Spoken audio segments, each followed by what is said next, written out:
In the history of the world, there were empires that rose by the sword. and fell by the sword. But there was one empire that ruled less by weapons and more by the mind.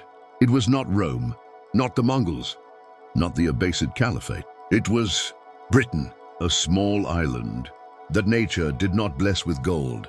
No vast lands, no massive population, no natural dominance over its neighbors. And yet, one day, this island became the center of global power. This was the nation, about which the world once said, "The sun never sets on the British Empire." This was not a metaphor, it was a fact. Asia, Africa, Europe, America, Australia. There was no continent on Earth where the British flag did not fly. But the real question is not how Britain became powerful. The real question is, why did everyone else lose? Why did ancient civilizations collapse? And why even today does the world still operate on British designed systems? Because Britain changed the very definition of power. Where other empires conquered cities, Britain conquered systems. Where other kings sent armies, Britain sent companies. Where others seized land, Britain seized minds. And the most dangerous part was this: Britain made sure its enemies never even realized they had already been defeated. This was an empire that never left without installing its replacement. Governments changed, but the system remained. Flags came down, but the laws stayed. Kings disappeared, but the agreement survived. Look at the world today. America stands as the greatest global power. Israel holds influence far beyond its size. The Middle East rarely finds peace. The subcontinent still bleeds from partition. Behind every one of these stories, the same name appears again and again: Britain. But this story will not be told through slogans, not through emotions, and not through the lens of any single religion or nation. We will examine this story through the principles of power. We will see how an island became an empire, how a nation played a game that lasted centuries, and why the world today is still paying the price for that game. This is not just history. This is a lesson. If you understand this, you will not only understand the past, you will understand the present and the future. This is the real history of Britain. And this is only the beginning. Britain was not always powerful. There was a time when this island was considered almost insignificant on the world map. There were no great cities, no organized state, no global influence, only scattered tribes, forests, cold weather, and constant warfare. The earliest inhabitants of this land were ancient tribes, known today as the Celts. They were brave, but not organized. Each tribe had its own leader. Each leader fought his own war. And this weakness did not go unnoticed by one of the world's greatest powers. The arrival of Rome. At the beginning of the Common Era, the Roman Empire was the strongest force in Europe. When Rome looked toward Britain, it did not see wealth. It saw something else: opportunity. Roman legions arrived, the tribes were defeated, and for the first time, Britain came under a unified system. The Romans built roads, they founded cities, they introduced law, and they taught the concept of governance. This was the moment. Britain learned that power does not come only from fighting, but from discipline. But Rome did not stay forever. In the 4th century, the Roman Empire weakened and withdrew its armies, and Britain was left alone once again. The Dark Age. After the Romans left, Britain descended into chaos, invasions, and civil war. During this time, new invaders arrived: the Angles, the Saxons, and the Jutes. They came from northern Europe and slowly took control of the land. This is the era from which the name England was born, Angleland. But this was not just a change of rulers, it was a change of mindset. The entry of the church. During the same period, another power was quietly entering Britain. The church, Christianity, united the people, provided a moral framework, and gave kings divine legitimacy. Now rule was no longer based only on the sword, but on religion. The king became God's representative, and obedience became an act of worship. It was a silent revolution. The first lesson. Here, Britain learned its first great lesson. If you control what people believe, you control the land they live on. This idea would go on to change the world. The Norman conquest, the decisive turning point. The year 1066 is the most important year in British history. From France, William the Conqueror arrived with his army. This was not just a battle. It was the victory of a system. The Normans redistributed land, created loyalty structures, introduced taxation and records, and laid the foundation of a strong state. From this point on, the king became powerful, law became permanent, and the state began to take shape. This was the moment. Britain moved from tribes to a state. And this foundation would one day become an empire. But for now, Britain had not yet learned how to rule the world. It was still learning how to rule itself. By now, Britain had learned how to become a state. There was a king, there were laws, the church had influence. But one problem remained. All power rested in a single hand.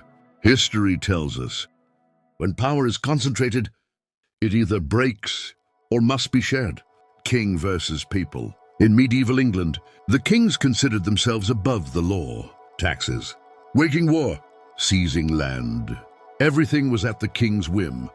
But gradually, a new class emerged. Lords, merchants, landowners. They had wealth, but not power. And this tension was about to change history. Magna Carta, the Silent Rebellion. In 1215, a document was written that changed the course of politics forever.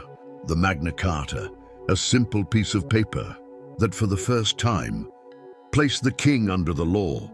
Now, the king was no longer above the law. Taxes required consent. No one could be imprisoned without cause. This revolution came without bloodshed, but its effects lasted for centuries. This was the moment. Britain learned a new principle: divide power to keep power intact. The birth of Parliament. After the Magna Carta, the king was no longer alone. A council of advisors slowly became Parliament. It was not just a gathering of representatives. It was a protective system. Now, the king could not make immediate decisions. Money was needed for war, and the money was in Parliament's hands. This was a balance of power the rest of the world did not have. Church, crown, and politics. But the battle for power was far from over. The church was still above the king. The Pope's approval was required for any royal decision. This did not sit well with one English king, Henry VIII, the dangerous turn. Henry VIII rebelled against the church. He ended the Pope's authority, established the Church of England, and placed religion under the control of the state. This was not merely a religious move. It was a political masterstroke. Now, the king was the head of religion. Land and wealth were in the hands of the state. Britain had learned how to make religion a part of the system. Civil war, the ultimate test. In the 17th century, the king and parliament came face to face. This war was not fought with swords. It was fought over principles. The result, the king was executed. For the first time in history, a nation had killed its monarch. In the name of law, the message was clear. No one is above the law. Some years later, the king returned, but the power did not. Now, the king was a symbol. Power resided in Parliament. Law was supreme. This was the system that made Britain different from the rest of the world, because now the country did not run on emotion. It ran on law, and this system would soon govern the world. By now, Britain had a strong system. The king was a symbol. Parliament held power. Law was supreme. But to maintain power, land was not enough. Wealth was not enough. True brilliance lay across the seas, conquering the oceans. In the 16th century, Britain began its naval program. Small ships, fast and maneuverable, experienced captains. This was the moment. The world first saw the people of a small island could challenge and even defeat the great naval powers of the world. The game of companies. But Britain did not rely solely on the sword. It created a new weapon, the East India Company. This was no ordinary company. It was a state-building company. It had armies, collected taxes, made treaties, conquered empires. This was a new principle. Power comes not just from government, but from wealth and systems. The colonial empire, Britain expanded into Africa, Asia, and the Americas. In India, the company took control of governance. In Africa, it established ports. In the Caribbean, it built plantations and slavery systems. All of this was achieved through science and administrative systems, not just bloodshed. But yes, blood was shed, and the message of power was clear. We conquer more with minds and systems than with land alone. Economic power. The empire was no longer just about armies or land. It became the world's largest economic machine. Banking, trading companies, tax systems, currency and contracts. These systems made Britain the most formidable power on earth. The lesson. This chapter teaches us, power is never only in armies. Systems and intelligence are the greatest weapons. Control wealth, organize laws, and a small island can dominate the world. And these principles kept the British Empire strong for centuries. By now, Britain had learned everything. How to build power, how to run a system, how to use armies and companies, how to control law and religion. But now, it was time to dominate the world. The rise of the empire. In the 18th and 19th centuries, Britain's empire stretched from North America to South Asia, from the coasts of Africa to Australia. This was the era when Britain left its mark on the world map. The sun never sets on the British Empire. This was not just a saying, it was reality, the Industrial Revolution. Behind global power was not just armies or systems, it was industry, factories, machines, transport and railways, communications and the telegraph. All of this made Britain not only powerful, but made controlling the rest of the world much easier. Political and social influence.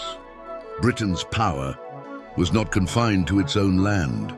Laws, language, education, politics and trade. These systems were exported to many parts of the world. Even today we see it. The British legal system in America, the British administrative structure in India, business and education systems across Africa. This is Britain's legacy, decline and lesson. But power never lasts forever. In the 20th century, world wars and independence movements weakened the British Empire. But the important lesson remains.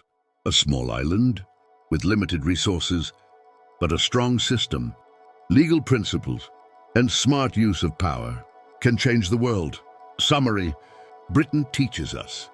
Power does not come from the sword alone. Systems, law, and intelligence are the greatest weapons. Combine wealth and armies, and even a small island can shape the world.